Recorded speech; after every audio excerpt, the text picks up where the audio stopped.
Un navire volant est attaqué pendant que ses membres font de leur mieux pour riposter. Au sol, 2 joueurs poursuivent quelque chose et l'un d'eux commande qu'ils doivent empêcher les pirates de leur voler leur but à tout prix. Son compagnon lui dit qu'il a passé des nuits blanches, ce qui lui a perturbé le cerveau, et l'autre joueur lui dit de se taire. Ils maintiennent leur vitesse, et à ce moment précis, un dragon vole à côté d'eux. Ils se précipitent après le dragon, tandis qu'un groupe de personnes discutent qu'ils doivent prendre des mesures défensives à l'avance. Les joueurs discutent du fait qu'ils vont se précipiter vers la colline du crépuscule s'ils ne s'arrêtent pas. Et que la colline du crépuscule est la maison de la famille Akaban, qui est un groupe d'addicts aux jeux redoutables. Ils se précipitent vers la colline du crépuscule, et un gamin nain sort de la porte. Il remarque qu'un dragon de bas niveau vole vers lui, alors il saute vers lui, et lui tranche proprement la gorge comme si c'était un jeu d'enfant. Il ramasse ensuite son butin tandis que les 2 joueurs qui poursuivaient le dragon pensent que le membre de la famille Akaban nommé Ichi leur a volé la chasse. L'un d'eux dit à Ichi de rendre leur butin, même si son ami le met en garde. Et Ichi menace de lui faire la peau s'il ne cesse pas. Il rit alors parce qu'il n'est pas autorisé à tuer un joueur. Au lieu de cela, il leur dit aux 2 joueurs d'entrer dans sa maison, pour que le maître de la maison puisse régler leurs différends. Ils le suivent à l'intérieur de sa maison, où ils s'attendent à rencontrer une bande de voyous, mais ils tombent plutôt sur une petite fille nommée Mei qui les accueille à l'intérieur. Un autre joueur nommé Akun discute aussi avec eux, et Mei soigne leurs blessures. Elle les invite alors à déjeuner avec eux même si ce n'est qu'un jeu, et les joueurs se demandent pourquoi il y a une telle ambiance familiale dans leur maison. À ce moment-là, le maître de maison Shiro entre et il pense qu'ils vont se faire anéantir à cause de son regard.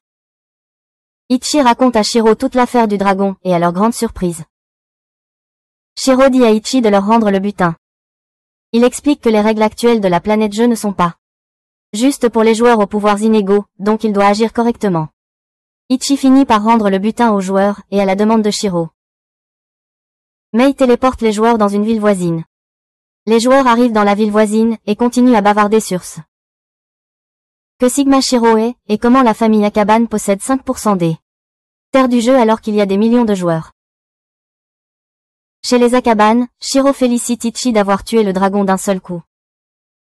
Et il commente qu'ils devraient tous suivre leur passion dans le jeu. Et dans la vie réelle aussi. Mei leur sert alors à manger, et pendant qu'ils mangent tous, ils discutent de la précision du jeu. Et de la façon dont tant de petits détails dans le jeu donnent l'impression que c'est une vraie famille. Ichi, dans la vraie vie, enlève son casque de réalité virtuelle et regarde autour de lui dans le désordre qu'est sa chambre. Il tombe même sur son lit parce qu'il a faim et qu'il est étourdi, mais il parvient tout de même à se traîner en bas pour chercher de la nourriture. Il tombe plutôt sur son petit frère Azuma, qui est un élève modèle, et qui ignore simplement son existence. Ichi se dirige alors vers la cuisine où son père est en train de manger, et il se sent encore pire parce qu'il ne l'aime pas du tout. Son père lui propose sa propre nourriture quand il commence à chercher quelque chose à manger dans le frigo, mais il l'ignore. Son père commence alors à lui demander comment il va, mais il s'arrête, ce qui agace encore plus Ichi, qui déteste toutes les habitudes de son père. L'ampoule clignote, et son père commande qu'il faut la changer. Ampoule, mais il ne peut pas le faire car il a mal au dos. Ichi refuse de faire quoi que ce soit. Au lieu de cela, il commence à sortir, et son père, à contre-cœur, se lève sur la chaise pour changer l'ampoule à sa place. Ichi propose de changer l'ampoule, mais son père se fâche quand il l'appelle vieux et pousse l'ampoule loin de lui. Ichi court hors de la cuisine vers sa chambre et décide d'échapper à ce monde de merde. Il se connecte à son jeu et retrouve Mei qui arrose le jardin. Il lui demande de le rejoindre au combat en tant que guérisseur. Mais elle lui demande plutôt d'arroser le jardin. Eikun les appelle à l'intérieur et leur montre un avertissement, que des pirates vont bientôt attaquer. Mei dit au garçon que Shiro ne se connectera pas au jeu pendant un moment, car il a été hospitalisé, ce qui fait paniquer Ichi. Il harcèle Mei pour obtenir des réponses sur la santé de Shiro. Et Eikun le ramène alors pour l'empêcher de s'inquiéter pour Mei. Soudain, quelque chose heurte leur maison, et ils se précipitent tous dehors pour voir qu'un navire pirate a lancé une attaque contre leur maison. Ichi remarque que les fleurs de Mei ont toutes brûlé, alors il est déclenché et saute sur le toit de sa maison. Il lance alors une attaque de sabre qui se précipite vers le navire pirate et le font exploser. Eikun dit à Mei qu'il cherchera des fleurs pour lui, et il rappelle à Ichi leur seule règle familiale qui est de ne pas s'immiscer dans la vie personnelle des autres. Mei et Ichi se dirigent vers une expédition en donjon tandis qu'Eikun se déconnecte. Dans le monde réel, le frère d'Ichi lui dit que leur père a été hospitalisé. Mais Ichi s'en fiche car il ne l'aime pas du tout. Azuma rend ensuite visite à son père à l'hôpital et lui dit qu'il a un examen et doit partir. Il laisse aussi un message pour sa mère, mais il n'obtient aucune réponse. Dans la salle d'observation de Suya, un groupe de personnes discutent de leur impossibilité de laisser les pirates faire ce qu'ils veulent.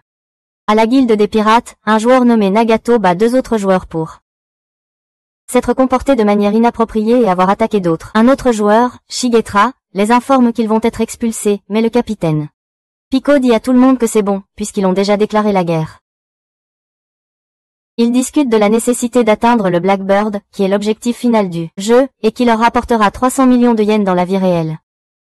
Puisque le Blackbird se trouve à proximité de la colline du crépuscule, ils jurent de s'attaquer à la famille d'Akebe pour atteindre leurs objectifs.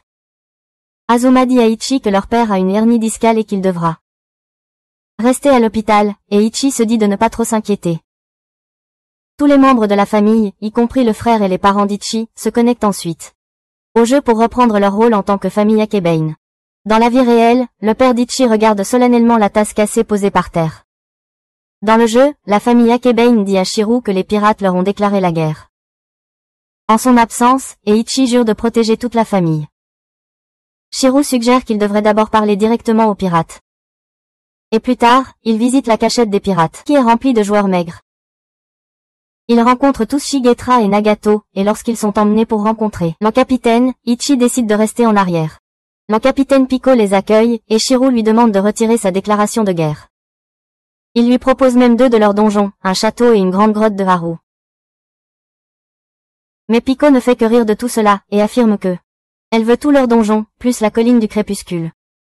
Elle raconte à la famille Akebein la légende du merle noir, qui est rarement vue dans la colline du crépuscule, et comment, il y a longtemps, le merle noir était un oiseau mystérieux. Mais bientôt, une annonce officielle du jeu a déclaré que le merle noir était un objet officiel qui rapporterait 300 millions de yens à quiconque le récupérerait. Elle leur dit alors qu'il est prêt à tout abandonner à condition que il lui donne Ichi, ce qui choque tout le monde. Et soudain, Ichi entre en force dans la pièce. Il traite Pico de harceleur, et dit à Shirou de réfléchir sérieusement avant d'accepter quoi que ce soit. Shirou réfléchit sérieusement un instant, puis il lance son attaque en frappant. Ce qui provoque une explosion. Le navire explose en morceaux, et Shirou dit aux pirates qu'il ne laissera personne avoir Ichi puisqu'il fait partie de sa famille. Pico rappelle à Ichi les jours où ils étaient partenaires, et comment Ichi lui confiait son côté sombre, mais après avoir entendu de telles paroles gênantes, Ichi lui demande de se taire. Dans le passé, Ichi raconte à Pico comment il va mettre le monde en feu, et cela inspire Pico puisqu'elle est une groupie éprise. Shirou dit à Pico dans le présent qu'Ichi est sa famille maintenant, et lui demande même si elle a déjà vu Ichi sourire quand il était avec elle. Elle ne se souvient pas d'Ichi souriant, et Shirou partage qu'Ichi sourit tous les jours avec eux. Shirou leur dit alors de leur faire la guerre autant qu'ils veulent, et s'envole avec Akun et Ichi. Dans le monde réel, la mère d'Ichi prend une douche misérable, pendant que quelqu'un frappe impitoyablement à sa porte. Dans Planet Game, la famille Akaban discute de la manière de défendre Twilight Hill contre une attaque de pirates, et Shirou suggère de mettre une barrière autour de la colline pour repousser les assaillants. Akun propose de placer certains objets magiques pour renforcer la puissance de la barrière, et bientôt lui et Ichi partent poser ces objets autour de la colline, ce qui augmentera la force de la barrière. Akun ne prend pas tout cela très au sérieux, et il mentionne même à Ichi qu'il méprise vraiment les Nids et les casaniers dans la vie réelle qui sont accros au jeu. Cela déclenche Ichi puisqu'il est la définition même d'un pathétique accro au jeu qui ne sait rien faire d'autre, mais il dit à Akun qu'il n'est pas non plus un accro au jeu dans la vie réelle. Ichi se déconnecte précipitamment du jeu en remarquant qu'il n'a pas mangé depuis 3 jours, ce qui lui cause des douleurs d'estomac. Il se dit que même s'il a mangé beaucoup de la nourriture que Mei a préparée pour eux, il a toujours faim dans la vie réelle, ce qui prouve que la vraie vie n'est qu'une merde. Il se traîne d'une manière ou d'une autre jusqu'à la cuisine où il remarque qu'il n'y a rien à manger dans le frigo. Azuma entre dans la cuisine, et à ce moment-là son estomac commence à gargouiller, ce qui fait commenter Azuma qu'il devrait prendre un travail à temps partiel pour au moins se nourrir. Ichi ne dit rien, embarrassé, alors Azuma lui dit qu'il va lui préparer un omurice puisqu'il sait que c'est son plat préféré. Il commence à cuisiner le plat pour lui, tandis que Ichi se contente simplement de prendre place comme un idiot inutile. Une fois qu'Azuma a fini de cuisiner, il donne à Ichi l'assiette de nourriture, et après avoir pris la première bouchée, Ichi dévore pratiquement le plat comme s'il avait été affamé pendant des années. Il remarque qu'Azuma le fixe, ce qui lui donne envie de l'étouffer. Mais il commente tout de même que la nourriture est bonne. Azuma lui suggère de sortir une fois, ou au moins d'aller faire les courses avec lui. Il lui conseille de rendre visite à Aya, mais cela fait à Ichi remémorer des souvenirs douloureux. Au point qu'il frôle de vomir sa nourriture. Plus tard, Ichi se connecte au jeu, et Akun lui montre comment Mei et Shiro s'amusent en défendant contre les attaques des pirates. Mei et Shiro sèment le chaos sur tous les navires, et finissent par détruire plus de 50 navires de bataillon. Shiro dit aux garçons que l'attaque ne consistait qu'en des joueurs Vanguard de bas niveau. Et qu'ils avaient juste quelques amis. Deux joueurs, Leon et Sasomata, qui sont membres de Granada, s'approchent d'eux et commentent qu'ils vont soutenir leur guilde alliée, surtout depuis que la famille Akaban est leur plus grand fournisseur de matériaux de dragon. Ichi leur rappelle qu'ils doivent également viser les 300 millions de yens, tandis que Mei leur dit qu'ils allaient juste déployer un objet magique pour renforcer la barrière qu'ils ont achetée chez eux. La famille Akaban leur parle de la barrière qu'ils vont mettre en place pour se protéger. Et les membres de Granada poursuivent leur chemin. La famille déploie la barrière autour de Twilight Hill, et Shiro déclare qu'il doit trouver le Blackbird dans les 2 mois tant que la barrière tient. Ichi pense qu'il peut rester un reclus pour toujours s'il obtient les 300 millions de yens. Et les garçons demandent à Shiro pourquoi il veut le Blackbird. Shiro révèle qu'il veut aussi l'argent, ce qui est inattendu car il pensait qu'il voulait juste l'aventure. Mei déclare qu'elle ne veut pas de la famille, mais plutôt qu'elle veut qu'ils soient tous ensemble et ils rentrent tous chez eux. À leur grande surprise, ils trouvent leur maison détruite. Sur le navire pirate, Leon et Sasamata rendent visite à Pico et lui disent d'arrêter la guerre. Mais elle ne les écoute pas. Les choses s'échauffent, alors Pico coupe la tête de Leon et devient encore plus motivé à attaquer la famille Akaban. Les pirates partent tous, et Shigetra fait remarquer à Leon que les choses se déroulent selon son plan. Au sommet de Twilight Hill, une horde de corbeaux vole au-dessus de la famille Akaban, qui se combine pour former une figure monstrueuse. La figure monstrueuse se transforme en la forme d'un dragon sans tête, et Akun. Des commentaires disant que le dragon ressemble au dragon rouge typique que Ichi a battu l'autre jour. Shiro déclare que le combat pour vaincre le dragon est lancé, et Ichi lance son attaque à l'épée qui a abattu le dragon précédent en un seul coup. Ce dragon noir dévie facilement l'attaque à l'épée de niveau moyen d'Ichi, et en retour il bat des ailes, ce qui envoie les membres de la famille Akaban voler dans les airs. Shiro s'avance et se précipite vers le vilain dragon. Il utilise son attaque de poing explosif pour prendre le dragon est abattu, mais le dragon reste debout. Pendant ce temps, les navires de Pico approchent de la colline du crépuscule, et elle jure de montrer à Ichi ce qu'elle peut faire. La sorcière désespérée lance alors une attaque à travers son navire, mais la barrière dévie toutes leurs attaques. Pico décide de forcer le passage à travers la barrière, mais Shigetra lui conseille de se contrôler et d'attendre le résultat. Entre le combat de la famille et le monstre noir, Pico est d'accord et dit à son équipe de rester en alerte. Pendant ce temps, la famille Akaban discute de la manière de s'occuper du dragon, et il propose d'attaquer le cou et la poitrine car ce sont les points les plus faibles du dragon. Sur l'ordre de Shiro, Ichi sort son épée et peut enchanter son épée. Shiro commente que ses attaques sont plus efficaces contre un grand nombre d'adversaires. Tandis que les attaques d'Ichi se concentrent sur des adversaires en solo. Ils portent Ichi, et ensemble, ils attaquent la poitrine du dragon. Ils pensent avoir abattu le dragon, mais le dragon continue d'avancer. Et cela finit par atteindre Mei et Akun. Akun pense qu'ils ont besoin d'un guérisseur, alors il pousse Mei sur le côté et se laisse piétiner sous les pieds du dragon. Dans la vie réelle, Azuma ressent une décharge électrique dans son oreille, puis il s'effondre au sol alors que son personnage de jeu meurt. Leon et Sasamata regardent le massacre de loin tandis que Mei se précipite pour ranimer le corps de Hi. Elle ne trouve pas son corps. Au lieu de cela, elle découvre sa poupée de déconnexion, ce qui implique qu'il est déconnecté. Leon et Sasamata discutent du fait que l'oiseau noir est un Véritable monstre et un exécuteur final dans le cyberspace. Shiro est frappé par une réalisation et il ordonne à Ichi et Mei de se déconnecter immédiatement. Il insiste encore et encore, alors ils se déconnectent tous les deux instantanément. Deux énormes ailes émergent du dragon noir, et Shiro commente qu'il a attendu l'oiseau noir si longtemps. Il se déconnecte, et dans la vraie vie, il appelle quelqu'un pour dire qu'ils envoient une ambulance à l'adresse d'un certain joueur. Il commente que l'oiseau noir s'est réveillé. Ce qui signifie qu'il est temps de commencer leur plan. Ichi se déconnecte et se demande pourquoi Shiro lui a ordonné de se déconnecter immédiatement. Il entend une voix venant de la chambre d'Azuma, alors il traîne son corps sale jusqu'à sa chambre. Et hésite à entrer, car il n'est pas entré dans sa chambre depuis 6 ans. Azuma appelle à nouveau son nom, alors il entre dans sa chambre et trouve Azuma s'effondrer sur le côté. Azuma lui dit qu'il ne peut pas bouger le côté gauche de son corps, et Ichi se demande s'il ne se moque pas de lui. Il lui dit de rester immobile pendant qu'il appelle l'ambulance, et juste au moment où il se précipite dehors, il remarque l'écran système d'Azuma, qui montre que le personnage Akun vient de se déconnecter. Après avoir été choqué jusqu'à l'oubli, Ichi accompagne Azuma dans une ambulance. Et prononce même les mots gênants que son grand frère est avec lui.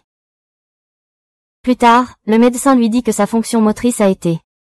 Ils sont affectés, mais ils vont lui faire un scanner le lendemain matin. Ils expliquent qu'Azuma ne réagit pas beaucoup, ce qui est inquiétant, mais à part ça, sa vie n'est pas en danger. Ichi décide de rester avec lui pour la nuit, et quand Azuma se réveille, il commence même à pleurer comme un faible. Azuma lui dit qu'il exagère, alors Ichi lui rappelle que la même chose est arrivée à leur petite sœur. Azuma s'excuse alors de l'avoir inquiété, et Ichi lui demande s'il a joué au jeu de la planète. Azuma nie fermement qu'il jouerait à un jeu en ligne, qu'il considère comme une manifestation pourrie d'évasion, et quand Ichi insiste en disant qu'il a vu son écran de connexion ainsi que son casque, Azuma admet qu'il se connecte au jeu de temps en temps. Mais qu'il cherche seulement un ami.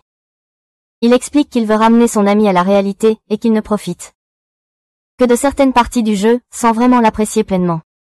Ichi veut lui demander s'il est vraiment le personnage Akun, mais il s'arrête parce que il ne veut pas déranger son seul refuge dans le jeu. À la place, il dit à Azuma qu'il espère ne jamais retrouver son ami, puis s'enfuit comme un petit enfant. Azuma dit à son médecin qu'il va contacter son père, et ils discutent tous deux de la façon dont le casque FEG qu'il portait a provoqué une décharge électrique qui l'a blessé. Le médecin commente qu'il ne connaît pas bien les jeux en ligne, alors Aizama lui conseille de parler à son père, Kojiro, qui travaille en fait pour Glim Corps. Qui est l'entreprise qui a créé le jeu et qui est en fait l'ingénieur du programme FEG. Ichi fait une réflexion intense, ce qui est rare pour un idiot comme lui. Et il arrive à la conclusion qu'il ne peut pas laisser Azuma découvrir son identité, sinon Azuma arrêtera de jouer au jeu. Et les membres de la famille Akaban ne seront plus que 3. Il décide de continuer à jouer normalement, alors il se précipite dans sa chambre. Mais il découvre qu'il est incapable de se connecter. Il continue d'essayer, mais le système affiche une erreur, et il découvre que quelqu'un a changé son adresse IP. Il apprend aussi que quelqu'un a piraté son ordinateur et a téléchargé plus de 100 outils, alors il décide de donner une leçon au hacker en ripostant. Dans le passé, Ichi demande à son père Kojiro de lui apprendre à utiliser l'ordinateur. Et Kojiro lui enseigne directement le codage comme si Ichi avait un cerveau. Il continue à lui apprendre toutes sortes de choses, et juste. Puis la plus jeune sœur d'Ichi leur apporte du thé à tous les deux. Elle renverse accidentellement le thé et son père la pousse au sol pour avoir interféré. Elle commence à pleurer, mais son père l'ignore et continue d'apprendre à Ichi comment coder. Sa mère et Azuma l'emmènent alors, et le père d'Ichi lui montre une déclaration qui apparaît à l'écran et qui dit « Hello World ». Dans le présent, Ichi s'occupe du problème du hacker et se connecte enfin au jeu. Ichi trouve une plume du merle noir et se demande où il se cache car elle ne peut pas s'échapper de Twilight Hill à cause de la barrière. Il remarque que les pirates attaquent sans relâche la barrière avec leur navire pendant ce temps. Sur le navire, Pico ordonne aux autres de détruire rapidement la barrière, mais Nagato explique qu'il tire à pleine puissance depuis un moment, mais cela n'a aucun effet sur la barrière, même pas un peu, car elle a été améliorée par Granada après que Shiro l'ait faite, donc ils ont besoin d'un seul tir puissant pour la percer. Elle demande à Shigetra s'il veut vraiment autant le Blackbird, et il répond que il en a besoin coûte que coûte, alors elle le traite de vrai trésorier pour toujours se préoccuper des profits et des pertes. Garou lui demande s'il est aussi une personne orientée vers les affaires dans la vie réelle. Et il répond qu'il est juste étudiant, mais Garou le questionne davantage sur le fait qu'il étudie quelque chose comme l'économie, ce à quoi Shigetra ne répond pas vraiment. Pico lui demande ce qu'il ferait si son objectif n'était pas le Blackbird, alors il lui dit de faire ce qu'elle veut sans s'inquiéter et lui demande de lui laisser le Blackbird. Il se serre la main, mais elle lui transfère soudainement le poste de maître de guilde. Ce qui choque tous les membres, mais il lui dit que cet arrangement est uniquement temporaire et il redeviendra son subordonné après que tout soit terminé. Les autres arrivent en courant, et Nagato lui demande si elle démissionne à cause de ce que Léon a dit, mais elle explique que ce n'est pas la véritable raison, mais que Léon n'avait pas totalement tort non plus. Nagato objecte que Léon n'avait pas raison parce que ce n'est qu'un jeu, et Garou révèle aussi qu'il enseigne à des collégiens tous les jours, même s'ils volent des gens dans le jeu, ce qui est sa façon de décompresser, pour pouvoir continuer à travailler dans la vie réelle. Ils appellent tous Léon un hypocrite, et juste à ce moment-là, Léon apparaît avec Sasamata qui annonce que Léon ne veut pas leur parler, donc c'est lui qui va s'exprimer. Il sort un dissolvant de barrière et leur propose à un prix réduit. Mais Pico rejette son offre en disant qu'ils sont avec la famille Akaban. Mais il explique qu'ils sont juste concentrés sur les affaires. Elle se fâche et leur dit de ne pas la sous-estimer avant de sauter vers la barrière, la coupant d'un seul coup. Elle dit à Shigetra de s'occuper de la guilde car elle part devant. Et elle atterrit rapidement près d'Ichi, qui pour une raison inconnue essaie de faire le malin en disant qu'il est de mauvaise humeur. De retour dans le monde réel, Azuma est visité par une fille émo dont les premiers mots sont Q'. Il est beau et elle lui dit de cacher sa situation à son père, qu'elle respecte beaucoup. Sinon leur plan sera interrompu. Ichi et Pico s'affrontent à armes égales, et Ichi dit qu'il n'a jamais pensé qu'il pourrait la tuer à nouveau, alors elle répond qu'elle lui rendra l'appareil cette fois. Elle lui demande de rejoindre les pirates si elle gagne, et il accepte facilement sans hésiter avant de dire qu'il irait même jusqu'à faire caca s'il perd un jour contre elle. Elle se fâche alors elle lui porte un coup, mais il bloque et demande à quel point son niveau de compétence est élevé maintenant, alors elle révèle qu'il est maintenant supérieur à 2000, ce qui le choque parce qu'il était à 500 quand ils étaient dans la même équipe. Il lance instantanément plusieurs épées vers elle, mais elle parvient à les éviter et se retrouve choqué qu'il ait réussi à rassembler les 72 épées de Salomon. Il explique que cela lui a pris 5 ans, même s'il n'en avait que 8 quand il était avec elle. Elle est heureuse pour lui, allant jusqu'à le féliciter. Et elle se remémore le moment où elle était seule dans le jeu. Elle regarde toutes les personnes heureuses dans la foule et se demande si elle pourrait aussi être heureuse si elle les rejoignait, mais heureusement, elle a conscience d'elle-même, ce qui lui fait réaliser qu'elle est pathétique, tant dans la vie réelle que dans le jeu. Elle voit Ichi assis en face d'elle, comme s'il traversait une période sombre de sa vie. Ce qui lui donne l'impression qu'elle n'est pas la seule personne misérable.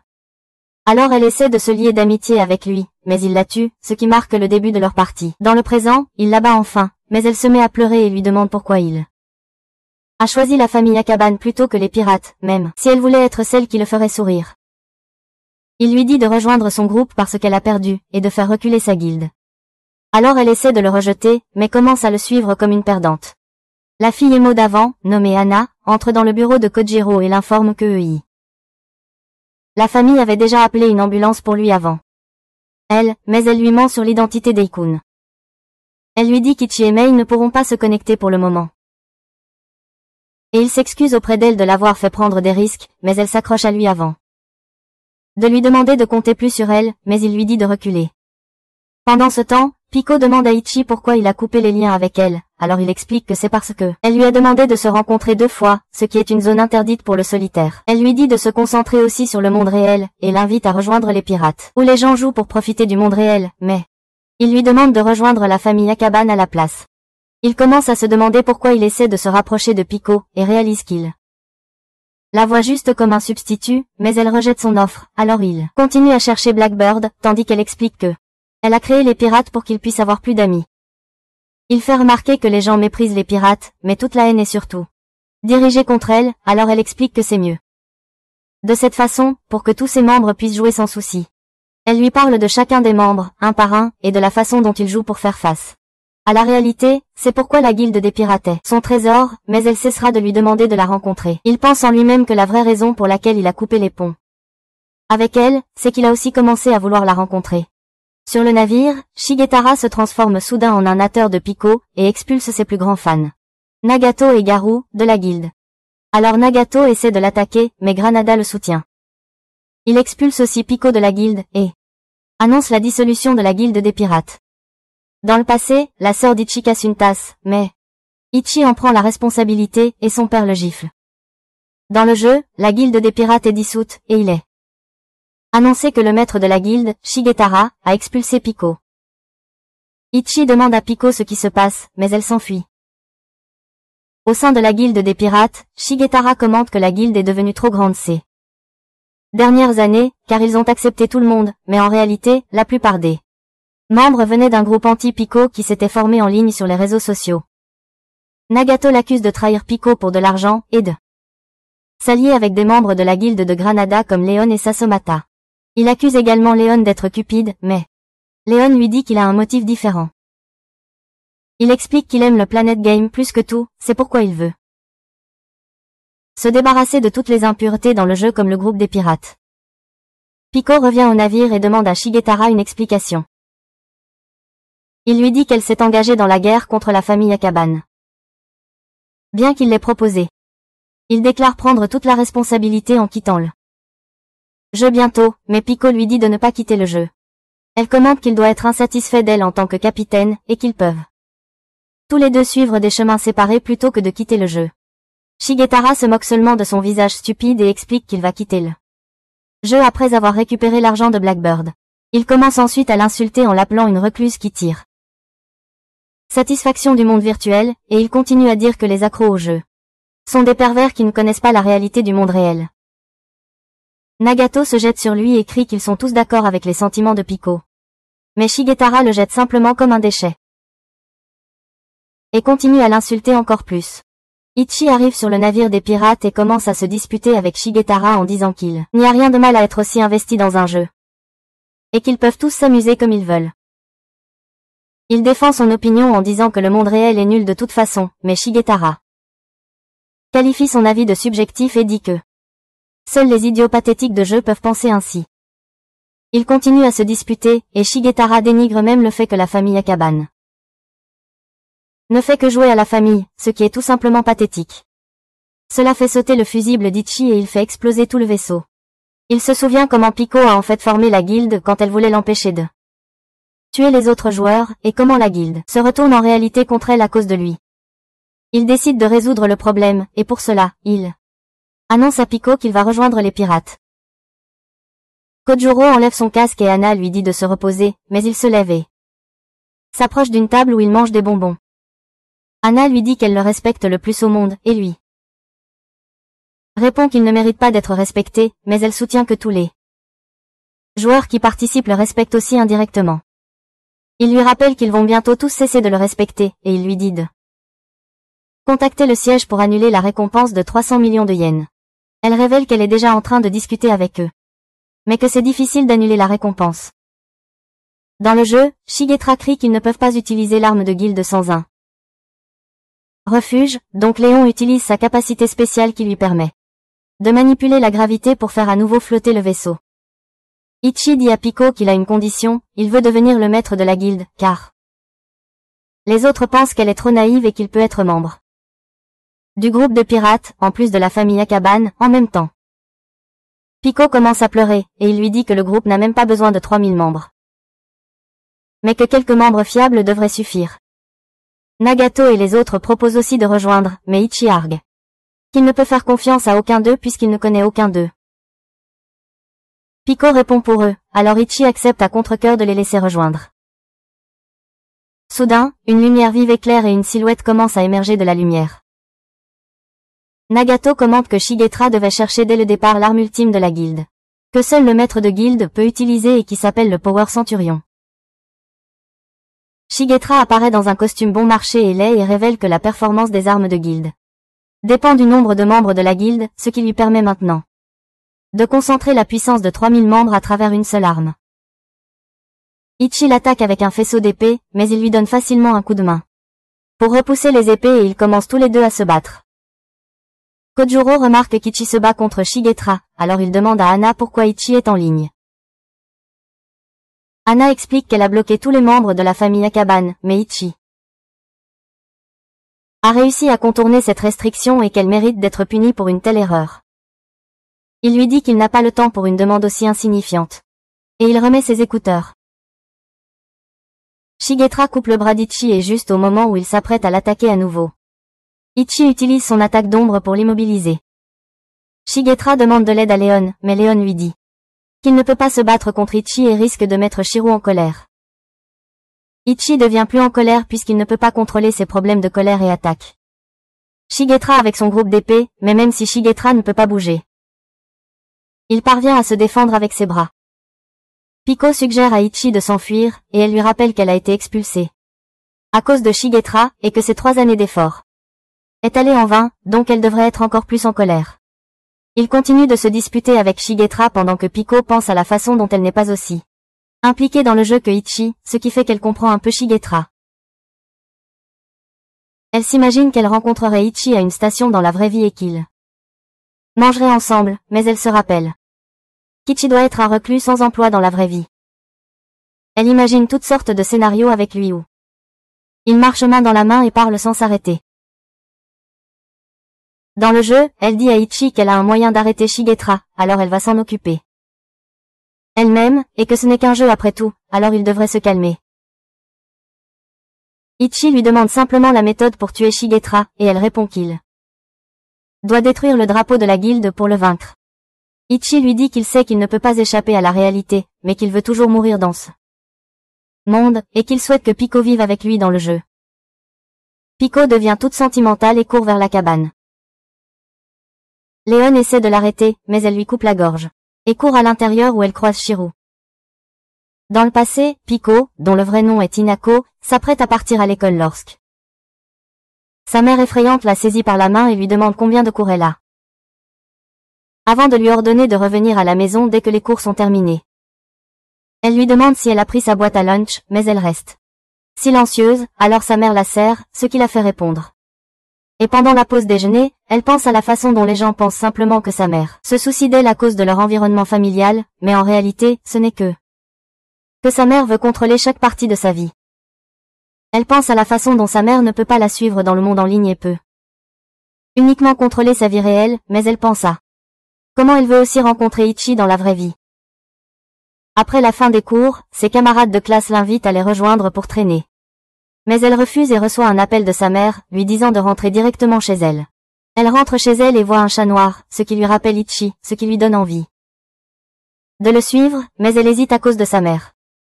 Elle décide de tenter sa chance et court après le chat jusqu'à un parc, où le chat finalement vient se blottir contre elle, mais finit par s'enfuir après l'avoir griffé. Elle commence à saigner et croise les filles d'avant, qui lui demandent si elle rentre chez elle, alors elle décide de passer la journée avec elle. Elle se promène en ville en mangeant différentes choses, et une des filles les emmène à son endroit secret d'où elle regarde toute la ville, ce qui fait réaliser à Hinako que la vie réelle peut aussi être belle, mais elle veut montrer ça à Ichi aussi. Les filles racontent des potins sur un garçon qui ne comprend pas les indices, alors elle dit à la fille pour avouer ses vrais sentiments au gars, donc il sait au moins ce qu'elle pense de lui. Elle décide qu'elle doit aussi s'exprimer devant sa mère, alors elle rentre chez elle, où sa mère essaie de lui dire qu'elle fait tout pour son bien. Et Hinako répond qu'elle veut juste la contrôler. Elle reçoit une bonne vieille gifle au visage, mais cela ne l'empêche pas de dire à sa mère qu'elle fera ce qu'elle veut faire, et elle retourne dans sa chambre en pleurant. Elle se connecte en ligne et demande à Ichi de la rencontrer parce qu'elle veut être avec lui. Ce qui pousse Ichi à se déconnecter en laissant seulement une poupée derrière. Dans le présent, elle se souvient qu'Ichi avait accepté de rejoindre les pirates, mais Shiro lui coupe le bras, alors comme le font toutes les personnes civilisées. Après cela, elle lui demande s'il est venu pour prendre Shiro ou le drapeau de la guilde, mais il répond froidement qu'ils sont dans l'espace aérien de la famille Akaban. Elle lui demande comment Ichi était pendant le temps qu'il a passé avec eux, alors Shiro répond qu'il était espiègle, ce qui l'a fait se demander s'ils se sont jamais rencontrés dans la vraie vie. Et il répond qu'ils ne sont qu'une famille et une planète. Elle lui dit comment Ichi lui a dit qu'il mourra dans ce monde, et décide que elle est la seule qui peut le sauver en lui faisant sourire dans le monde réel aussi. Shiro révèle soudainement qu'elle est un noyau et la source d'énergie de Blackbird. et dit qu'elle n'est qu'une IA, mais Anna remet en question l'intérêt de lui dire la vérité sur elle-même avant de la supprimer. Shiro dit à Pico que Blackbird est l'IA ultime, soutenue par les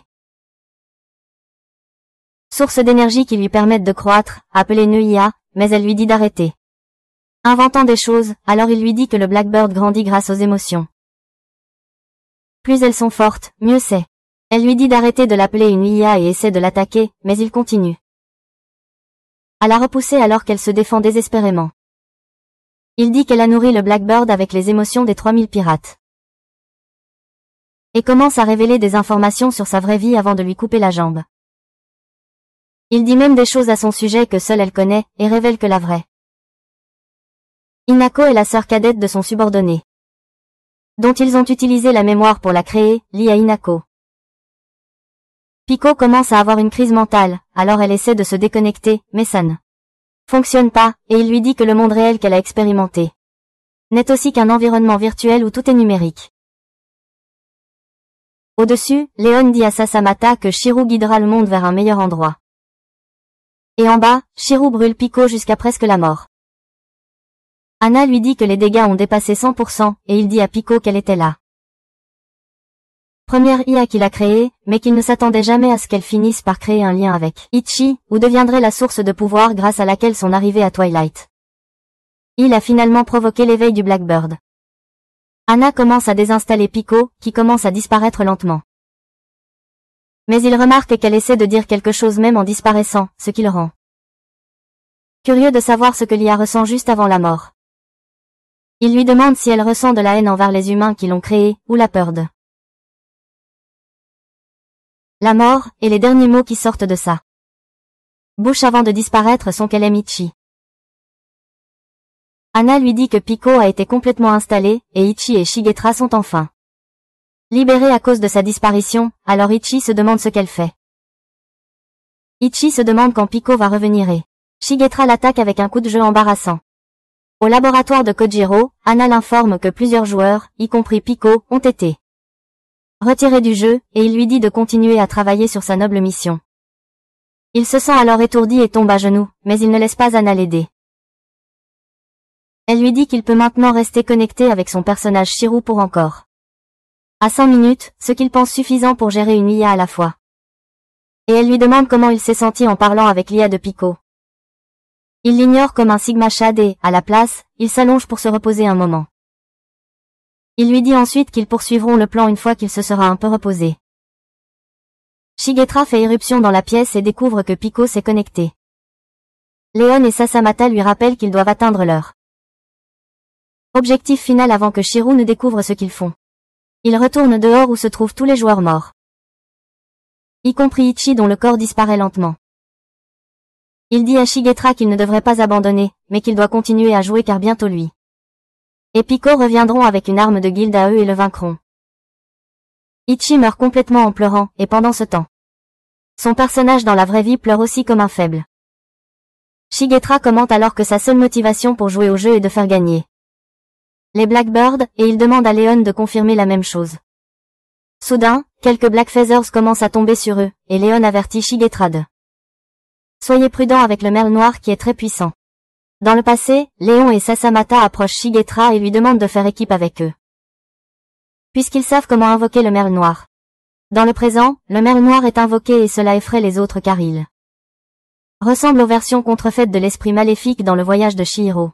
Les cellules protectrices du jeu tentent de combattre le merle noir, considéré comme une anomalie dans le jeu, mais le merle noir les anéantit immédiatement. Il glisse alors près du visage de Sasamata et prononce le nom de Pico. Shigetra s'énerve et essaie d'attaquer le Blackbird, alors celui-ci attrape Shigetra et saute du vaisseau.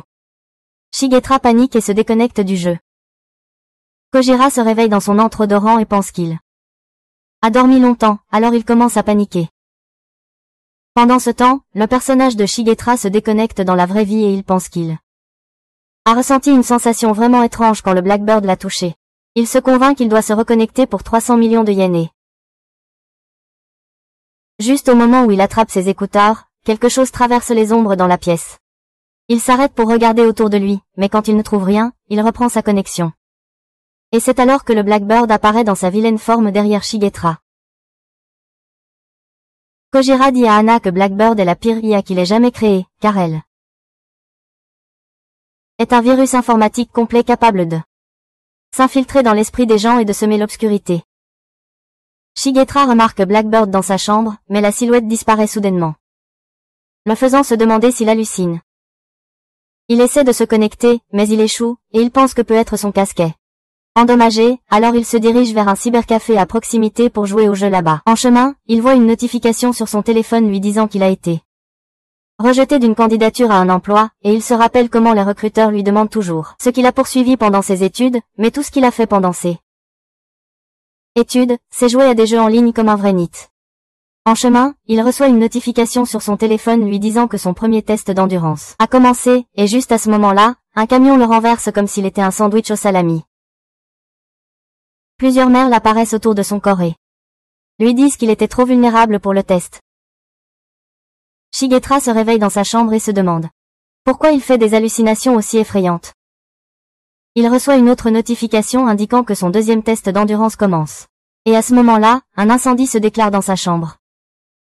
Il essaie de l'éteindre, mais le feu continue de se propager, alors il se précipite dehors. Il découvre alors que la serrure de sa porte est bloquée. Et il essaie désespérément d'ouvrir sa porte. Un merle au physique repoussant l'observe de l'extérieur. Il lutte avec acharnement, et bientôt des flammes l'engloutissent, le brûlant jusqu'à devenir un toast croustillant. Il se réveille une fois de plus dans sa chambre, mais avant d'avoir le temps de réfléchir. Son voisin fait irruption dans sa chambre et lui dit qu'il fait trop de bruit. Son voisin le poignarde à la tête et continue de le frapper comme un psychopathe dérangé. Encore une fois, il se réveille à la réalité, et bientôt il commence à passer test après test d'endurance, ce qui le fait perdre la raison. Kojiro explique que Blackbird transporte l'esprit de la personne dans un monde virtuel, où il prend complètement le contrôle de l'état mental de la personne, et qu'il n'y a aucune échappatoire à Blackbird tant qu'ils ne peuvent pas l'effacer d'une manière ou d'une autre. Leon et Sasamata discutent de la même chose, et ils conviennent qu'ils ne ressentent pas de pitié pour Shigetra parce qu'il voulait exploiter tout le monde pour gagner de l'argent dans le monde réel. Sasamata se demande si le crime méritait une peine de mort. Et lentement, lui et Leon disparaissent du jeu. Quelques joueurs dans une ville voisine discutent de la façon dont la guilde des pirates a été détruite par la famille Akaban, et comment Pico a même supprimé son personnage par honte. Il continue à critiquer toute la situation, et quand Ichi entend tout ça, il tue simplement tous les joueurs en un seul coup. Il se déconnecte, et dans la vie réelle, il commence à paniquer. Soudain, sa mère entre dans la maison et le serre dans ses bras. Il l'accueille de retour, et elle lui offre même un casque de jeu qu'elle dit avoir fait tomber. Ils parlent tous les deux de comment il a été. Et il lui dit enfin de divorcer de son père. Elle l'ignore, et après un moment, elle repart encore une fois. Alors, il lui dit qu'Azuma et son père sont tous deux à l'hôpital. Elle décide d'aller rendre visite à l'hôpital, alors Ichi décide de l'accompagner. À l'hôpital, Ichi rassure sa mère en lui disant qu'Azuma va mieux, mais quand il entre tous les deux dans sa chambre, il découvre qu'Azuma est complètement paniqué. Et cela ressemble à une scène tout droit sortie d'un film d'horreur. Les médecins arrivent rapidement et expliquent qu'un vaisseau sanguin a éclaté à l'intérieur de la paupière interne, ce qui peut arriver pour de nombreuses raisons, y compris un traumatisme, mais il n'y a pas lieu de s'inquiéter. À propos, donc ils peuvent toujours l'emmener le lendemain comme prévu. Ichi se plaint de la façon dont ils prennent cela trop à la légère, mais Azuma lui dit que tout va bien, alors Ichi lui fait savoir que leur mère est aussi venue mais s'est enfuie. En criant après l'avoir vue saigner des yeux. Il demande s'il veut la recontacter, mais Azuma décide de ne pas le faire car cela doit encore être très difficile pour elle. Le médecin mentionne qu'il veut parler à leurs parents ou à leur père qui travaille à Glim, et Azuma révèle qu'il a essayé de. Il essaie de le contacter mais n'a toujours pas reçu de réponse. Le médecin explique qu'il voulait parler de ce casque qui a causé la blessure et lui demande de l'informer lorsque son père répondra. Azuma remercie Ichi d'être venu le voir et s'excuse d'être devenu émotif là. Dernière fois qu'ils ont parlé, car il joue aussi à Planète, ce qu'il apprécie beaucoup. Donc c'était une lie quand il l'a dénigré pour avoir joué au jeu. Il dit que c'est un refuge pour son cœur, ce qui fait réaliser à Ichi qu'Azuma est Hakun dans le jeu, ce qui le fait pleurer, et il révèle qu'il est Ichi dans le jeu. Cela choque Azuma qui se rappelle qu'Ichi était toujours comme son fils quand ils étaient petits. Mais quand Ichi est devenu un reclus, il a soudainement perdu la lumière de sa vie. Pourtant, il a vite retrouvé Ichi dans le jeu, qui est devenu le nouveau fils de sa vie. Il est très heureux de ne jamais avoir perdu son vrai fils et serre Ichi dans ses bras sans prévenir, ce qui l'effraie, alors il recule. Il dit à Azuma de ne pas trop bouger, alors Azuma suggère qu'il devrait faire un raid dans un donjon ensemble parce qu'il peut bouger autant qu'il veut dans le jeu. Et Ichi lui dit timidement de devenir plus fort d'abord. Le lendemain, Azuma est libéré et ils attendent un bus à l'arrêt où il mentionne qu'il devrait également avoir un système de transport public sur la planète. Ou une guilde qui fournit un service de taxi bon marché aux autres joueurs. Il se rend vite compte qu'il n'a qu'un billet de 10 000 yens, alors Ichi le prend rapidement et se précipite pour obtenir de la monnaie qu'ils peuvent utiliser pour payer le bus. Anna apparaît de nulle part et dit à Azuma qu'il y avait autrefois une guilde qui fournissait un service de taxi, mais les joueurs agissaient comme des débutants pour voler les chauffeurs de taxi, ce qui a finalement mis fin à cette guilde. Elle lui dit de ne plus se connecter à Planète et disparaît juste avant que le bus et Ichi n'arrivent, mais il ne dit rien à Ichi à son sujet. Après être rentré chez lui, il suggère qu'il devrait se connecter au jeu, mais Ichi révèle que son casque est cassé, donc il ne peut pas se connecter pour l'instant. Alors Azuma se demande si Shiro et Mei sont les seuls à défendre contre les pirates, mais Ichi lui fait savoir qu'ils ont déjà été gérés. Il lui dit de se changer d'abord avant qu'il mange, alors Azuma va dans sa chambre où il essaie de se connecter à nouveau après s'être changé, mais une erreur apparaît, ce qui le fait se demander s'il a été piraté. Il essaie d'appeler Ichi pour qu'il jette un œil, mais il ne reçoit pas de réponse, alors il se retourne et voit Blackbird debout derrière lui. Il descend en courant pour chercher Ichi mais ne le trouve pas, alors il sort en courant et se demande s'il aurait dû rester plus longtemps à l'hôpital parce qu'il pense qu'il pourrait être en train d'halluciner. Il reçoit soudain un message lui disant que le test d'endurance va maintenant commencer et un camion fonce vers lui tandis qu'en réalité, Ichi trouve. Il s'est effondré par terre, alors il commence à paniquer. Anna apparaît et dit qu'elle lui avait conseillé de ne pas se connecter avant de révéler qu'elle travaille sous leur père. Elle sort sa carte de visite, mais il la gifle et lui dit d'appeler une ambulance, mais elle révèle qu'il n'y a pas de point à faire cela, car Azuma est déjà mort. Elle explique que le Blackbird n'est pas seulement un ennemi dans le jeu, mais un virus informatique qui peut infecter l'esprit humain, et qu'Azuma a été infecté en jouant à Akun qui a séparé son esprit de son corps.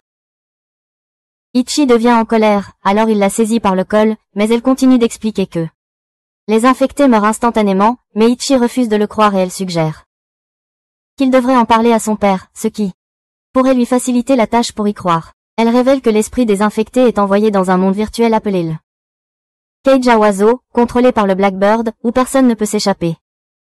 Mais Azuma bouge légèrement à l'intérieur de la cage à oiseaux, il parvient à esquiver le camion. Il le voit trembler et Anna est choquée de le voir encore respirer. Mais du sang commence à couler de ses yeux à nouveau. Alors Anna explique que c'est parce que le merle envoie des signaux toxicaux cerveau, et à l'intérieur, le camion essaie de le renverser à nouveau, mais il esquive. Il explose soudainement, donc il est projeté en arrière et plusieurs merles l'entourent. Ichi demande à Anna s'il y a un moyen de le sauver, alors elle lui demande s'il est prêt à mourir à la place d'Azuma, et il répond instantanément oui, ce qui la surprend. Elle suppose qu'il ne comprend pas la gravité de la situation, alors elle lui demande de se calmer avant de lui poser à nouveau la même question, une fois de plus, à laquelle il répond instantanément oui 2 fois encore. Elle lui dit qu'il va vraiment mourir, alors il lui dit d'arrêter de demander car aucun frère ne dirait jamais non à quelque chose comme ça, et elle lui dit de la suivre. Un camion fonce à nouveau vers Azuma, tandis qu'Ichi est emmené dans un laboratoire. Où Anna lui dit que la cage aux oiseaux reproduit la réalité autant que possible. Et elle se repentira toujours de l'avoir fait faire cela. Le camion est sur le point de le frapper, mais Ichi soudainement apparaît de nulle part avant de l'arrêter avec sa main. Il demande à Azuma s'il va bien et lui dit qu'il est dans un monde virtuel. En ce moment, tandis que son vrai corps est inconscient. 2 Blackbirds s'approchent d'eux, alors Ichi en frappe un, mais l'autre le poignarde. Alors il le saisit, et le Blackbird commence lentement à se désintégrer. Un autre s'approche de lui, alors il essaie de le frapper, mais son bras est arraché. Avant qu'il ne le touche, ce qui lui fait réaliser que c'est le vrai Blackbird. Et il lui dit soudainement qu'il l'aime. Ses tentacules pénètrent soudainement dans le corps d'Ichi, et un visage creux apparaît sur son corps, alors il se souvient de ce que Anna lui avait dit, qu'elle lui donnerait des pouvoirs pour combattre le Blackbird, dont une commande Hello World qui coupe la connexion entre le Blackbird et la Birdcage pendant un certain temps. Il s'illumine soudainement, et le Blackbird disparaît, alors. Il dit à Azuma de partir vite avant qu'il ne se réveille à nouveau. Il révèle qu'il se souvient soudainement de tous les souvenirs de leur enfance qu'il avait oubliés, et comment il avait l'habitude de battre tous ceux qui faisaient pleurer Azuma. Azuma commence soudainement à flotter alors qu'il s'apprête à quitter la cage aux oiseaux, et il se demande pourquoi Ichi ne part pas avec lui, alors il prend sa main, mais Ichi la lâche. Ce qui renvoie Azuma dans le monde réel seul. Sasamada et Leon discutent du fait que l'oiseau a été blessé d'une certaine manière, et Leon promet que le jeu restera toujours une terre libre, et qu'il s'en assurera. Azuma finit par se réveiller de son sommeil réparateur, et voit Ichi pleurer à chaudes larmes. Ce qui lui donne probablement envie de mettre fin à ses jours. Ichi lui dit d'arrêter de le faire s'inquiéter, et il lui demande comment il va, alors Azuma révèle qu'il a fait un rêve dans lequel il était sûr de ne jamais le revoir. Il révèle ensuite qu'il ne ressent rien en dessous du cou, et Anna commente qu'il faudra du temps à son cerveau pour s'adapter à son corps, et qu'il ira bien en temps voulu. Azuma rappelle à Ichi qu'il l'a sauvé, mais Ichi n'y croit pas. Il se souvient comment Anna lui a expliqué que son IA nouvellement créé sauverait Azuma et se suiciderait, car 99% des IA finissent par se tuer lorsqu'elles réalisent que leur environnement est faux. Dans le présent, Anna emmène les deux frères et elle partage que Kojiro a en fait été transféré du développement principal lorsqu'il a eu un conflit avec les dirigeants. Elle s'enthousiasme pour son génie en révélant que Kojiro était celui qui a créé l'IA de pointe, le Blackbird, qui est l'esprit maléfique du monde numérique, mais après avoir pris conscience de son danger, il veut l'éradiquer et le détruire. Kojiro lit un message d'Azuma, lui disant qu'il a été hospitalisé. Ce qui le fait paniquer. Ichi commente que son père devait connaître le danger de l'IA dès le début. Et qu'il connaît très bien son père puisqu'il a appris la programmation avec lui. Il commence à se plaindre pour la 100e fois que son père a toujours été un perfectionniste, qui a toujours exigé le meilleur de sa famille, et que c'était vraiment étouffant d'être son enfant.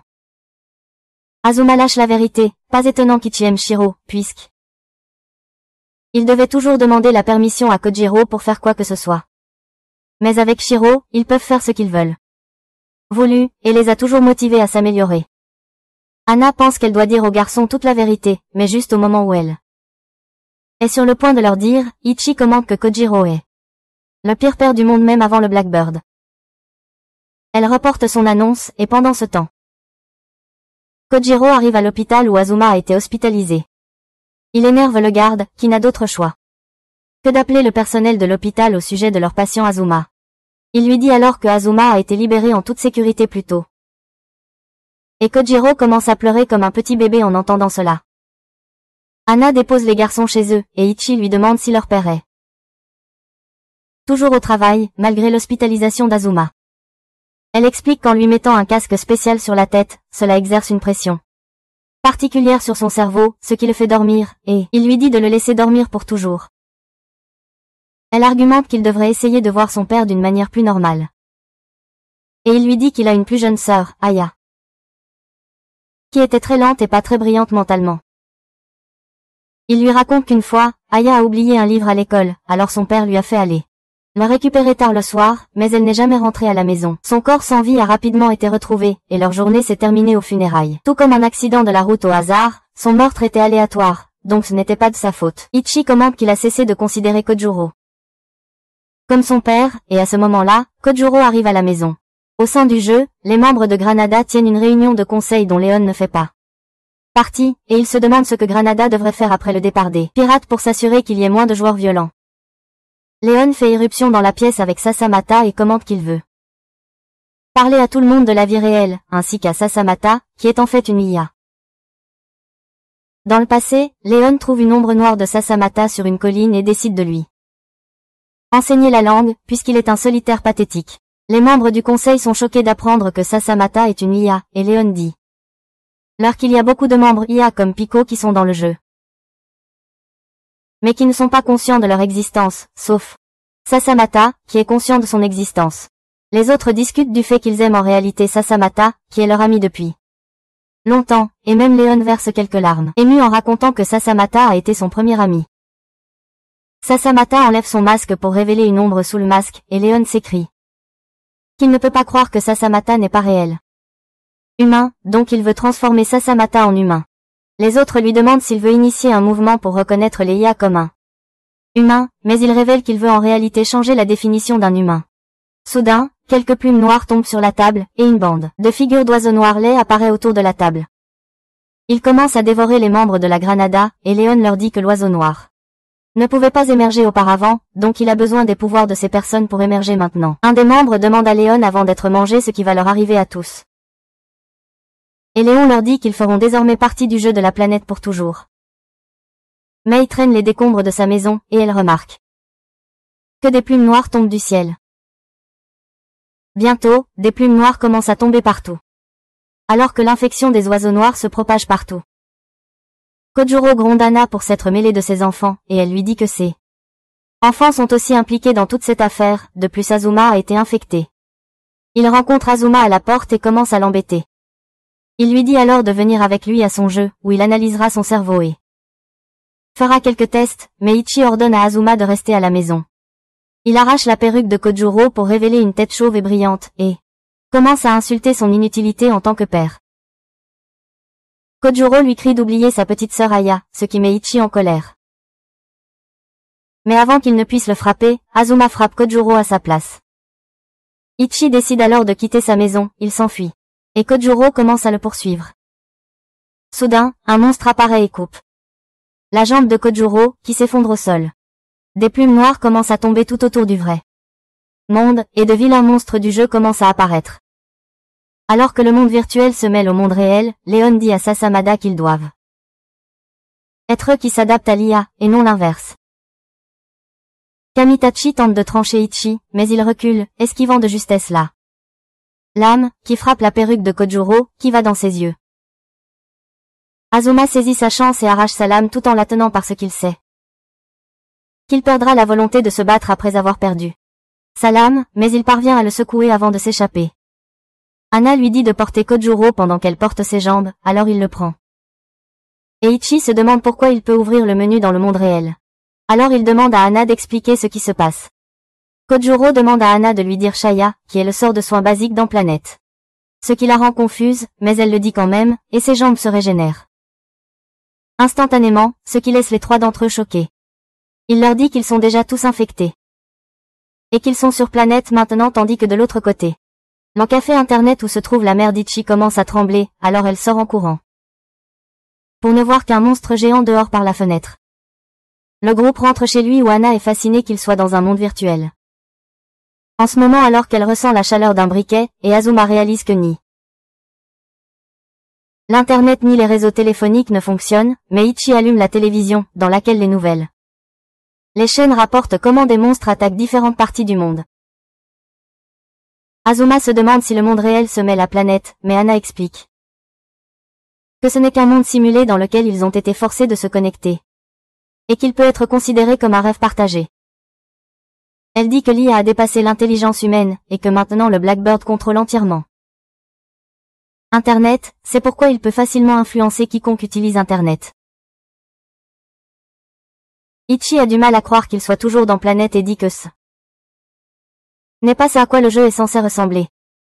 Il continue de regarder des gens mourir aux informations, et Kojuro dit que ce n'est qu'un avatar qui est mort, pas une vraie personne, ce qui énerve Ichi, qui lui dit que des gens meurent à cause du monstre qu'il a créé. Kojuro répond qu'il n'était pas le seul à travailler sur ce projet, donc il ne peut pas être tenu entièrement responsable, et il voit la mère d'Ichi, Miyabi, aux informations. Alors les deux enfants courent pour la sauver car elle est proche. Kojuro s'effondre de désespoir et commence à pleurer, mais Anna le relève avant de lui rappeler qu'ils sont dans un cyberspace, ce qu'ils ont toujours travaillé, donc ils pourraient être capables de trouver une solution. Les deux garçons atteignent l'endroit où ils ont vu Miyabi, alors ils essaient de l'appeler. Et elle sort d'une ruelle, mais des débris faillent presque la tuer alors qu'Aisuma parvient à la sauver. Le monstre géant les remarque, alors il essaie de les écraser à mort. Et Miyabi se place devant les garçons comme si elle était Superman. Mais le monstre est soudainement projeté par une lumière rouge. Une silhouette apparaît dans la fumée, ce qui fait penser à Ichi que c'est Shirou. Mais il se révèle être un Kojuro chauve et macho, et la déception doit être immense. Les monstres le repoussent d'un coup de patte, et des débris tombent à nouveau vers les trois, mais Ichi parvient à lancer un sort de téléportation au dernier moment, ce qui leur sauve la vie. Il explique que ce n'était qu'un sort basique, car leurs statistiques précédentes n'étaient pas transférées dans ce monde, et Kojuro parvient à tuer le monstre en utilisant une attaque spéciale. Il leur dit qu'il a piraté le monde dans lequel il se trouve, mais Blackbird avait réécrit tous les algorithmes, c'est pourquoi il leur a fallu autant de temps pour l'analyser, et Ichi leur répond de les renvoyer dans le monde réel, mais il explique qu'il ne peut pas le faire, car il n'a pas un accès complet au système. Il explique que sa base, le Blackbird, doit être trouvée et supprimée pour ramener tout à la normale, et Miyabi dit que ça va fonctionner d'une manière ou d'une autre s'ils travaillent ensemble comme une famille. Elle se tourne vers une Aya imaginaire et commence à la consoler. Alors Kojuro devient aussi fou en lui disant d'arrêter. Azuma essaie de l'arrêter, mais il n'écoute pas, et Ichi le poignarde soudainement en utilisant l'épée que Hana a apportée avec elle, alors il le repousse. Il réalise rapidement qu'il a mal agi et s'excuse, mais Ichi commence à s'éloigner. Après avoir dit qu'il se moquait de ce qui arrivait à ce monde. Hana se sent frustrée et leur dit de se traiter les uns les autres comme ils l'ont fait dans le monde virtuel parce qu'ils étaient aussi une famille là-dedans. Ils restent tous sans voix, et elle explique qu'elle les détestait autrefois. Parce qu'elle pensait qu'ils étaient la raison pour laquelle Kojuro souffrait depuis toutes ces années. Mais maintenant elle peut voir qu'ils souffrent tous. Elle leur dit d'arrêter de se méprendre l'un sur l'autre, et que la famille Akaban était réelle. Alors Ichi se souvient à quel point il a essayé de fuir Kojuro. Parce qu'il avait l'impression qu'Aya était morte à cause de lui. Il a décidé de ne plus jamais s'associer à qui que ce soit dans sa vie, mais la solitude devenait très insupportable pour lui à un moment donné, et il a rencontré Shiro à ce moment-là, qui s'est avéré être Kojuro. Sasamata commence à aspirer ses émotions de nulle part, alors Léon lui demande ce que c'est. Ça a le goût de, donc il explique que c'est plein de négativité, et pas très plein de goût, comme de l'eau. Kojuro essaie de l'attraper, mais Sasamata disparaît devant lui. Et Léon explique que personne ne peut le battre parce qu'il est la plus forte IA. Il explique qu'il voulait d'abord les rencontrer tous, parce qu'ils ont déjà parlé de ce qu'il voulait faire avec eux, et il dit qu'il se demandait ce qu'il devrait faire de Kojuro qui a créé et supprimé tant d'IA. Il explique qu'il est aussi celui qui a créé ce beau monde, donc ils ont décidé que le groupe devrait continuer à vivre en tant que famille Akaban dans ce monde aussi. Mais Hana s'oppose à abandonner le monde réel pour un monde simulé. Sasamata l'a saisit par la tête et explique que toutes les autres personnes impliquées dans le développement et la suppression de l'IA doivent mourir, mais Ichi remet en question ce qu'ils entendent par suppression. Alors, Léon explique comment ils ont créé de nombreuses IA pour alimenter le Blackbird, qui ont été ensuite supprimées, tout comme Pico, qui a été tué par Shiro. Tout en marchant côte à côte, ils partent ensuite, et Kojuro essaie pour le guérir, mais rien ne fonctionne, alors il essaie de les attaquer. Mais Sasamata claque simplement des doigts, ce qui le transforme en un vieil homme faible. Léon dit à Sasamata qu'il prévoit de créer une autre guilde, mais cette fois-ci elle s'appellera Royaume de Granada, dont le roi sera Sasamata. Il n'a donc plus besoin de se soucier de qui il est. Ichi se souvient de la façon dont Hana leur a dit d'être gentils les uns envers les autres, ainsi que de la disparition de Pico, et il commence à pleurer. Une semaine passe et certains remarquent une annonce de recrutement du Royaume de Granada à la télévision, mais ils n'y croient pas malgré les rumeurs selon lesquelles les monstres n'attaquent pas si vous êtes dans le royaume. Ils sortent du bâtiment et voient Azuma tuer des monstres avec une hache, qui leur conseille d'utiliser des armes tranchantes qui causent plus de dégâts, mais il le menace de laisser son sac à dos derrière, alors il les bat avant de partir. Il va chez lui où il demande à son père d'ouvrir la porte parce qu'il lui a apporté de la nourriture, et révèle qu'il prévoit de déménager dans une autre zone bientôt, donc il sera plus difficile de lui apporter de la nourriture maintenant. Il mentionne comment un dragon est apparu à un autre endroit et parle de la façon dont ils ne peuvent plus le tuer d'un seul coup en utilisant la vague d'épée d'Ichi ou ses points explosifs. Il dit qu'il pense à rester avec lui, mais son père lui dit de protéger Ichi et Miyabi, alors il lui demande d'ouvrir la porte, mais Kojuro dit qu'il est occupé. Aisuma dit que Léon et Sasamata sont comme des dieux dans ce monde, alors quelle est elle? Intérêt de rester à l'intérieur d'une maison pour essayer de les vaincre.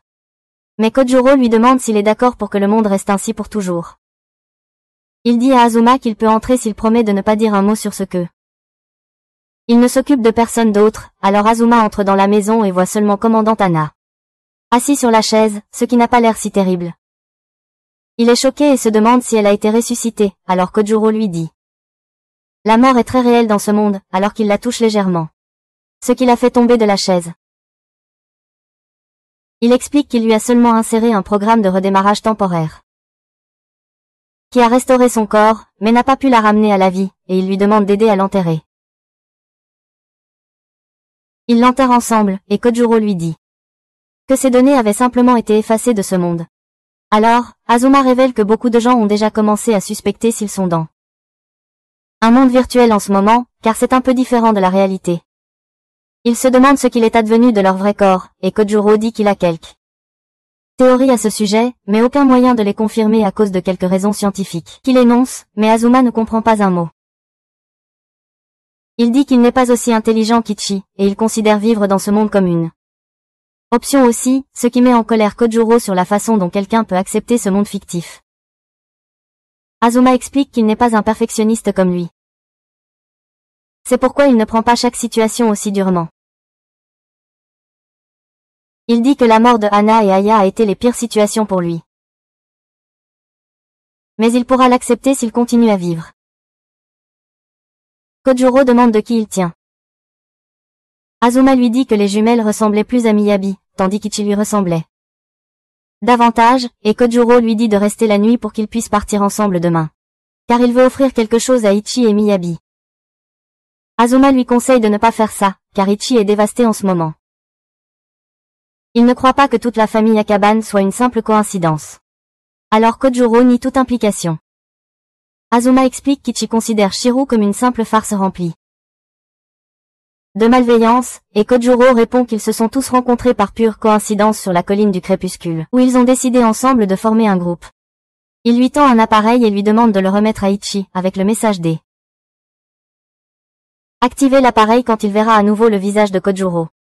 Le lendemain, ils se séparent, et Kojuro pense que la pire situation pour lui est déjà arrivée, c'est qu'ils sont tous piégés dans ce monde avec lui, alors il décide d'agir. Il se transforme en Shiro et part, tandis qu'Azuma se rend à l'abri où se trouvent Ichi et Miyabi. Elle lui demande comment va Kojuro, et dit qu'ils auraient dû rester ensemble parce qu'il pourrait chercher à se venger de Hana, mais il la rassure en disant que Kojuro n'est pas assez stupide pour essayer de prendre sur Blackbird, qui est actuellement comme un dieu.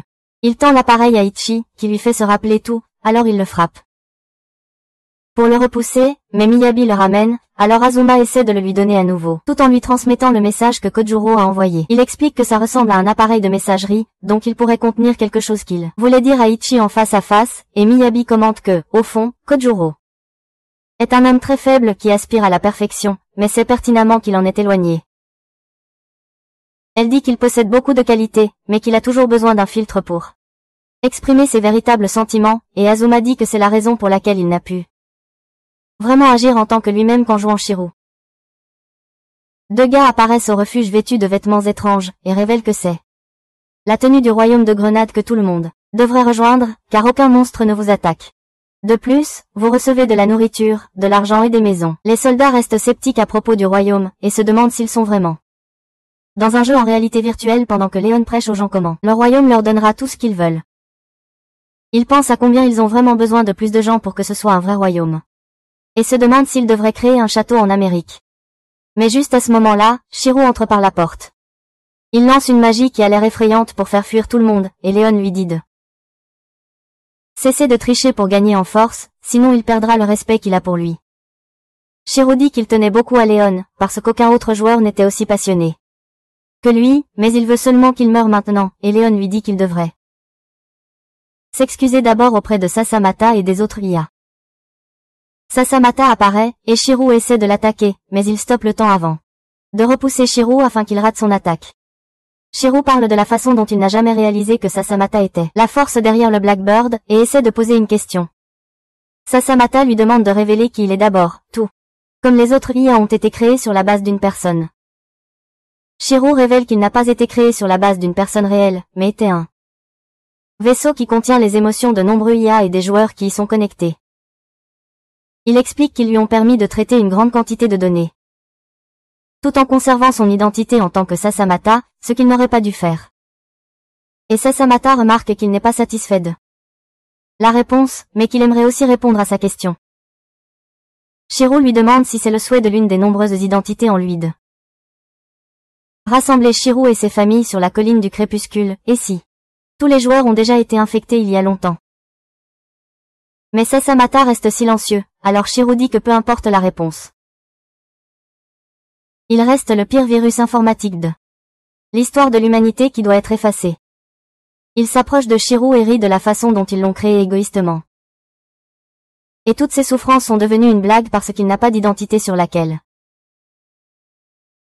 se reposer, mais il révèle qu'il doit faire disparaître Shiro. Maintenant car cela pourrait déclencher un changement en lui. Shiro prononce la commande Goodnight World et dit que c'est un anti-Blackbird. Programme créé par lui et Anna, mais Sasamata le fait facilement disparaître. Avant de transformer Shiro à nouveau en jeune Kojiro, tout en lui disant qu'il est passé de n'avoir aucune identité à être un dieu du monde. De l'autre côté, il se prépare à effacer Shiro, tandis que de l'autre côté, le groupe entend soudain la voix de Kojiro, et plusieurs visages commencent à apparaître des alentours, ce qui choque Ichi alors qu'il se demande si ce sont les choses que Kojiro ne pouvait dire que par un filtre, alors il donne un coup de pied à un visage par colère. Le message lui dit de supprimer le monde avec Kojiro parce qu'il est le seul. Une personne en qui Kojiro peut avoir confiance pour faire ça, et des visages commencent à apparaître sur le corps d'Azuma. Aussi, tandis qu'une notification apparaît demandant s'il veut supprimer Kojiro. Pendant ce temps, Kojiro et Sasamata sont entraînés dans un autre espace, où Sasamata se demande s'ils sont maintenant dans l'au-delà, mais Kojiro est incapable de parler. Alors, Sasamata mentionne que c'est Kojiro qui l'a créé et tué.